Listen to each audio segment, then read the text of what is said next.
Hello and welcome to the Justice Factor, coming to you live from our studios in Hyde Park, Johannesburg. Coming up today with my guest editors, did President Jacob Zuma fail to stand up for himself when Robert Mugabe called Zuma's advisor a street woman?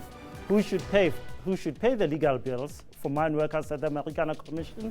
Plus, who will succeed Jacob Zuma in the ANC? And is the DA's Lindiwe Mazibuko about to be fired?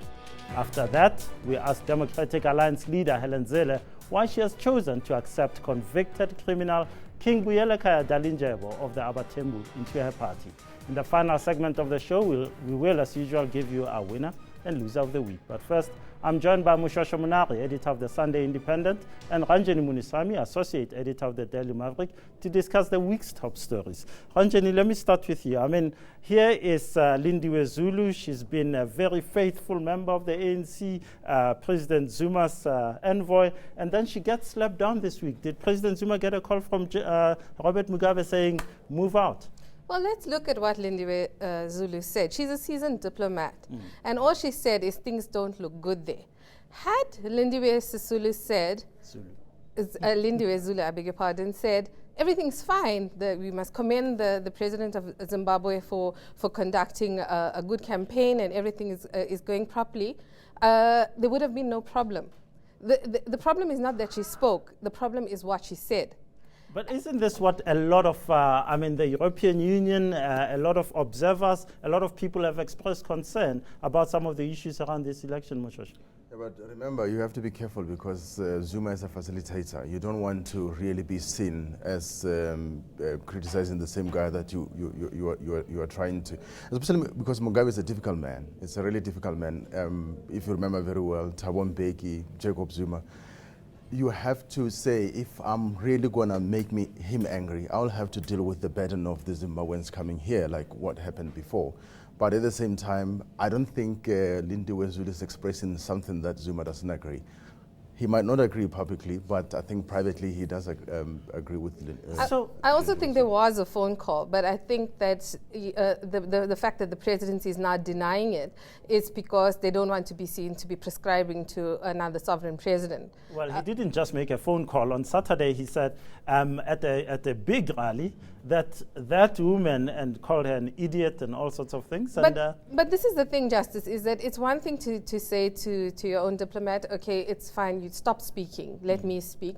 But for her to be dressed down the way she was, and also for our president not to comment at all on her being insulted, I think that at least the statement should have said that we note the statements, and they are regrettable, at least. I also understand this dilemma, because remember, Zuma is the one who told the ANC and EC about 3 years ago that I can't call Mugabe my comrade. So that's why I'm saying that what... But here's the thing here. It seems as if for the past 12 years, 13 years now, South Africa has been pussyfooting around President Mugabe, oh, king, or he can go at a rally and say and call a leader of this government a street woman, an idiot, and all sorts of other names. I mean, really, shouldn't a line be drawn at some point? Yes, I mean, that's what I'm saying. There should have been something to say that, okay, we note your objections, but it's completely unacceptable to insult our diplomat in that way. That being said, is that South Africa has done a lot of good work in Zimbabwe. I was there a week ago. There's no, shortage of food. There's no fuel queues. So there has been progress made since 2008, since the last election. However, we cannot have another discredited election. Moshoeshoe, that's you the wanted to make a I point. was saying that my worry is one. I do kind of sympathize with South Africa's dilemma to say, you deal with Mugabe in the megaphone diplomacy. He doesn't care. You will just say, he just ignore you. The country goes down, like what happened 5-6 years ago, still elections like 2008. And what happens? South Africa will have to deal with the crisis. Is this going to be a free and fair election? From the reports you're getting from where you've just been there, Ranjeni, Moshoeshoe, let's start with you. I'm really not quite sure, especially because the advantage of Mugabe, being in charge of the state missionary. I'm really not sure. I was there to the 2008 elections where Morgan Tsvangirai won the presidential election, the first round, and the election results couldn't be released for 3 weeks, and no one knew. And when they were released, Mugabe just, decided to say, I'm the president. Ranjeni Munusamy, is it going to be free and fair? And who's going to win, by the way? I think ZANU-PF is going to win. But I think that the Zimbabweans themselves need to be blamed for this. You can't blame SADC, you can't blame South Africa. Look what's happening in Egypt. Okay, well, they're a bit over the top, but people take their destiny into their own hands. I'm about what you're calling for right there. Moshoeshoe, Monare, your newspaper yesterday had an interesting headline. DS Mazibuko under attack and fierce ANC Ramaphosa succession battle brews. So inside the ANC, there's fighting about who succeeds Jacob Zuma, in the DA about Lindiwe Mazibuko. Let's start with the ANC. What's going on with this story? Look, if you remember how Ramaphosa came to become deputy president in Mangaung, it was more of a compromise candidate. It was not really saying that is in the Zuma camp. So there will be some such kind of reactions going to 2014.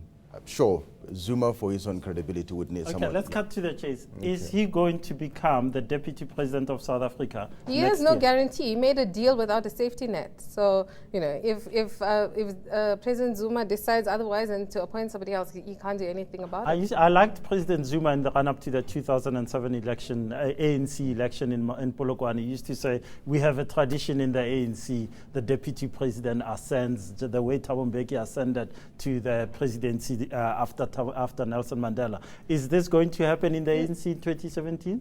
Well, you've got 2 against 2. I mean, Thabo Mbeki was Mandela's deputy, Jacob Zuma and Kgalema Motlanthe. Sorry, it's 3. But Phumzile Mlambo Ngcuka and Baleka Mbete were also deputy presidents. A tradition is more than one. So. But also, if I were Ramaphosa, I wouldn't want to be deputy president of the country, because that job, to be honest, is really one hell of a job that I wouldn't. Hold on here. Is Ramaphosa going to stand for presidency in 2017? I'm not sure. I'm really not sure. Who is running against him?